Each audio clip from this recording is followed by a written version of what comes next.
السلام علیکم فرینڈس۔ تو آج کی اس ویڈیو میں ہم جماعت کے بارے میں پڑھیں گے۔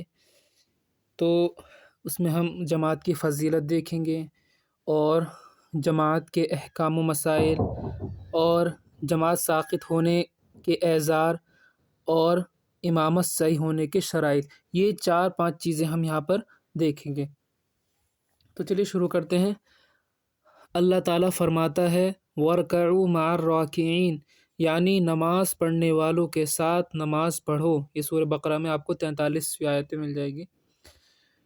رسول اللہ صلی اللہ علیہ وسلم نے فرمایا جماعت کی نماز تنہا نماز پڑھنے کے مقابلے میں 27 گنا زیادہ ثواب رکھتی ہے۔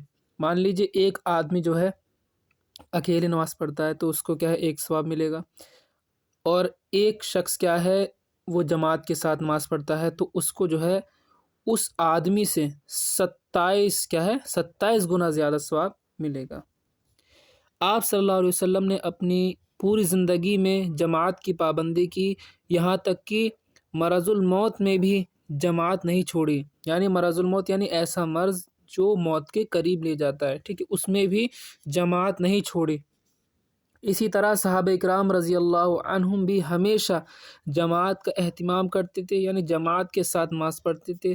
صرف ایسا منافق جماعت میں شامل نہیں ہوتا تھا، ٹھیک ہے، صرف منافق ہی جماعت میں شامل نہیں ہوتا تھا جس کا نفاق مشہور تھا۔ معذور شخص بھی 2 آدمیوں کے سہارے جماعت میں شامل ہوتا تھا۔ جو شخص معذور تھا، جس کو تکلیف تھی، جس کو کوئی عذر تھا، وہ بھی اس زمانے میں نبی کریم صلی اللہ علیہ وسلم کے دور میں جماعت کے ساتھ نماز پڑھتے تھے، ٹھیک ہے، کیونکہ جماعت کا ثواب جو ہے 27 گنا زیادہ ہوتا ہے ایک اکیلے نماز پڑھنے والے سے۔ اس کے بعد کیا ہے، اب جماعت کے احکام و مسائل ہم دیکھیں گے کہ جماعت کے کیا کیا حکم ہیں، کیا کیا مسائل ہیں۔ تو 5 وقت کی فرض نمازوں میں مردوں کے لیے جماعت سنت مؤکدہ ہے۔ یعنی سنت مؤکدہ یعنی وہ سنتیں جو نبی کریم صلی اللہ علیہ وسلم نے بار بار پڑھیں، کبھی نہیں چھوڑا۔ اسی طریقے سے سنت غیر مؤکدہ یعنی وہ سنتیں جو نبی کریم صلی اللہ علیہ وسلم نے کبھی کبھی پڑھی، کبھی کبھی چھوڑ دی۔ کسی عذر شرعی کے بغیر جماعت چھوڑنا جائز نہیں۔ کوئی عذر نہیں ہے، کوئی پریشانی نہیں ہے تو اگر جماعت چھوڑ دی تو کیا ہے، جائز نہیں۔ اگر کوئی شخص کسی عذر شرعی کے بغیر جماعت چھوڑنے کا عادی ہو، یعنی عادی مطلب روزانہ جماعت چھوڑتا ہو، تو وہ گنہگار ہوگا۔ یہ اتنی بات سمجھ میں آئی۔ اب اس کے بعد جو ہے جمعہ اور عیدین کی نماز کے لیے جماعت شرط ہے، ٹھیک ہے۔ یہ جو نمازیں ہیں، جمعہ کی نماز ہو گئی، عید کی نماز ہو گئی، یہ بنا جماعت کی کیا ہے، شرط ہی نہیں ہے، ٹھیک ہے۔ جماعت لوگ ہوں گے تبھی یہ پڑھی جا سکتی ہے، اکیلے نہیں پڑھ سکتے، اس کے بغیر یہ نماز ادا نہیں ہوتی۔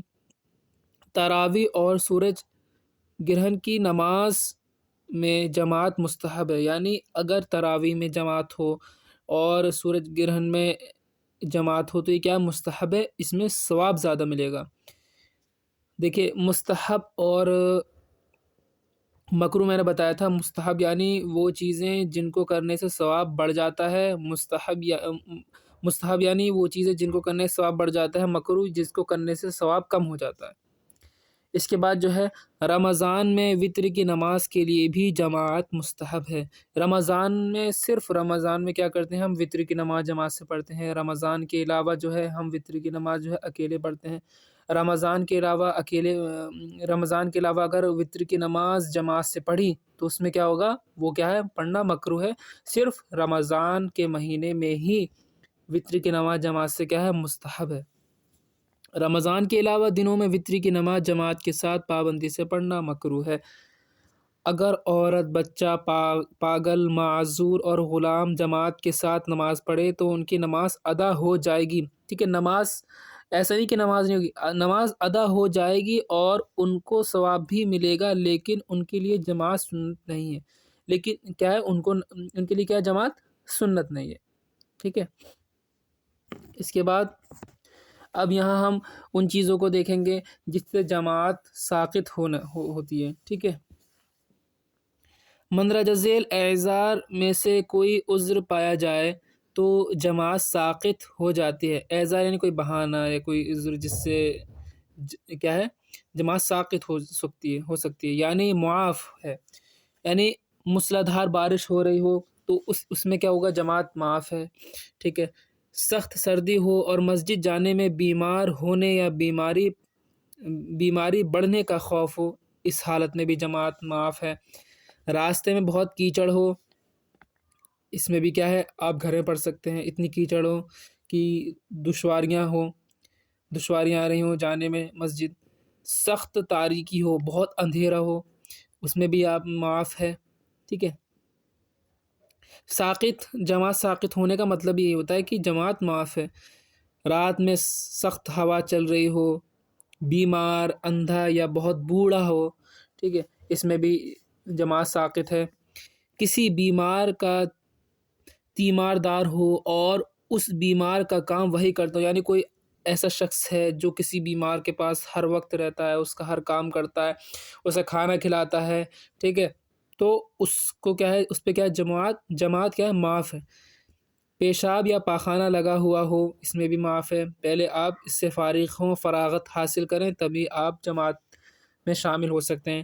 قید میں ہو، جو اگر کوئی جیل میں ہو یا کسی کی قید میں ہو، اس میں بھی جماعت معاف ہے۔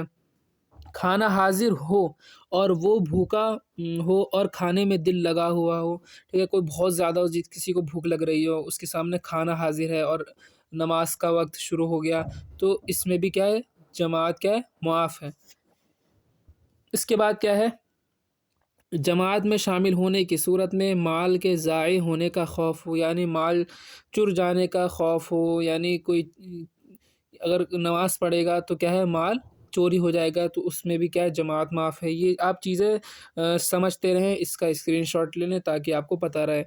جماعت میں شامل ہونے کی صورت میں سواری مثلا ٹرین یا ہوائی جہاز وغیرہ چھوٹنے کا خطرہ ہو۔ مان لیجیے اگر آپ نے جماعت سے نماز پڑھی اسٹیشن وغیرہ پر یا کسی اور جگہ پر، یا اگر نماز پڑھتا ہے تو سواری چھوٹ جائے گی، ٹرین چھوٹ جائے گی، تو اس میں بھی جماعت کیا ہے معاف ہے۔ اب ہم دیکھیں گے کہ امامت صحیح ہونے کے شرائط، یعنی وہ کون کون سے شرائط ہیں جس سے کیا امامت صحیح ہوتی ہے۔ امامت صحیح ہونے کے لیے مندرجہ ذیل شرائط کا پایا جانا کیا ہے ضروری ہے، یعنی مرد ہو، عورت کی امامت صحیح نہیں ہے، ٹھیک ہے۔ امامت کے لیے کیا کیا چیزیں شرائط ہیں، مرد امامت کر سکتے ہیں، عورت کی امامت کیا صحیح نہیں ہے، یہ نہیں کہ عورت کے پیچھے نماز پڑھ رہے ہیں تو وہ کیا ہے صحیح نہیں ہے۔ مسلمان ہو، کافر کی امامت صحیح نہیں ہے، یعنی کوئی کافر نماز پڑھا رہا ہے تو وہ بھی صحیح نہیں ہے۔ بالغ ہو، نابالغ کی امامت صحیح نہیں ہے، ٹھیک ہے، بالغ کی امامت ہے، نابالغ کی امامت نہیں ہے۔ اس کے بعد کیا ہے، عقل مند ہو، پاگل کی امامت کیا ہے صحیح نہیں ہے، ٹھیک ہے، عقل مند ہونا چاہیے، عقل مند، بالغ، مسلمان، مرد، یہ چیزیں پائی جانی چاہیے۔ پانچواں یہ ہے کہ نماز صحیح ہونے کے لیے ضروری آیتیں پڑھ سکتا ہو، یہ نہیں کہ کچھ بھی یاد نہیں ہے، نہ سورہ یاد ہے۔ ضروری صورتیں جو ہیں سورہ فیل سے سورہ ناس تک، یہ جو 11 صورتیں ہر مسلمان کو یاد ہونی چاہیے، ہر شخص کو یاد ہونی چاہیے، ٹھیک ہے، کم سے کم اتنا تو یاد ہونا چاہیے۔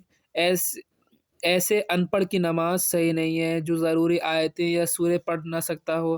نماز کی شرطوں میں سے کوئی شرط فوت نہ ہو، مثلا طہارت اور ستر عورت۔ طہارت بتا دیا تھا، طہارت اسے کہتے ہیں جگہ کا پاک ہونا، کپڑوں کا پاک ہونا اور بدن کا پاک ہونا۔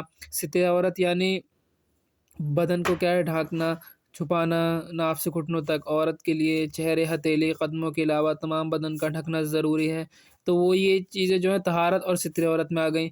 اب اس میں جو میں نے پانچویں چیز بتائی تھی، یعنی کم سے کم اتنا قرآن یاد ہونا چاہیے کہ نماز پڑھا سکے، کچھ صورتیں یاد ہونی چاہیے، کچھ بھی یاد نہیں ہے، ٹھیک ہے، تو اس کی امامت صحیح نہیں ہے، ٹھیک ہے، تو جسے یاد ہوگا پھر اسے آگے کریں۔ ناک سے مسلسل خون بہنے، پیشاب کے قطرے گرنے یا ہوا خارج ہونے کی بیماری نہ ہو، اگر بیماری ہے تو امامت صحیح نہیں ہے، ٹھیک ہے، امامت نہ کرے۔ اگر یہ چیزیں نہیں ہیں تو کیا امامت کر سکتا ہے۔ تلاوت میں حروف کے مخارج صحیح ادا کر سکتا ہو، مان لیجئے کسی ایسے امام نماز پڑھا رہا ہے کہ جس کے مخارج ہی صحیح نہیں ہیں، حروف صحیح سے نہیں نکل رہے ہیں، تو ایسے امام کے پیچھے نماز کیا پڑھنا شرائط کے خلاف ہے۔ کوئی ایسا نماز پڑھے جو اس سے اس کی جس کے مخارج اچھے ادا ہوتے ہوں. مان لیجیے ایک گاؤں ہے جس میں کیا ہے سبھی کچھ لوگ ہیں مطلب قرآن پڑھنا نہیں جانتے، اور ایک ایسے امام ہے جس کے مخرج تو صحیح نہیں ہے لیکن ہے نا ان سے زیادہ علم ہے اس کے بعد، تو وہ پڑھا سکتا ہے. اگر کوئی اور دوسرا اس کے علاوہ ہے جس کے مخارج اچھے ہیں، ٹھیک ہے، قرآن اچھا پڑھنا جانتا ہو، تو وہ کرے گا امامت. فاسق اور اندھے کی امامت کیا مکروہ ہے؟ فاسق کی امامت جو کھلم کھلا گناہ کرنے والا ہو، یعنی ایسے امام جو سگریٹ پیتا ہو یا کوئی اس کا گناہ ظاہر ہو، ٹھیک ہے. اندھے کی امامت نہیں ہو سکتی، کوئی اندھا نہیں پڑھا سکتا. علم کی کیا عالم کی موجودگی میں جاہل شخص کی امامت مکروہ ہے؟ مان لیجئے کوئی عالم موجود ہے اور جاہل شخص امامت کر رہا ہے تو کیا مکروہ، اس سے ثواب کم ہو جاتا ہے. اسی طرح اس شخص کو جس کو لوگ کسی نقص یا بیماری کی وجہ سے ناپسند کرتے ہوں امام بننا کیا مکروہ ہے. یعنی ایسا شخص جس کا نقص لوگوں کو پتہ ہو یا بیماری لوگوں کو پتہ ہو، لوگ اس سے ناپسند کرتے ہوں، پھر بھی وہ نماز پڑھا رہا ہے تو وہ کیا مکروہ ہے. تو آج کی ویڈیو میں ہم نے یہ جو چیزیں سیکھی، امامت کے مسائل، مسائل، احکام، شرائط. اگر یہ ویڈیو اچھی لگی ہو تو اسے لائک کریں، شیئر کریں اپنے فرینڈس میں. السلام علیکم.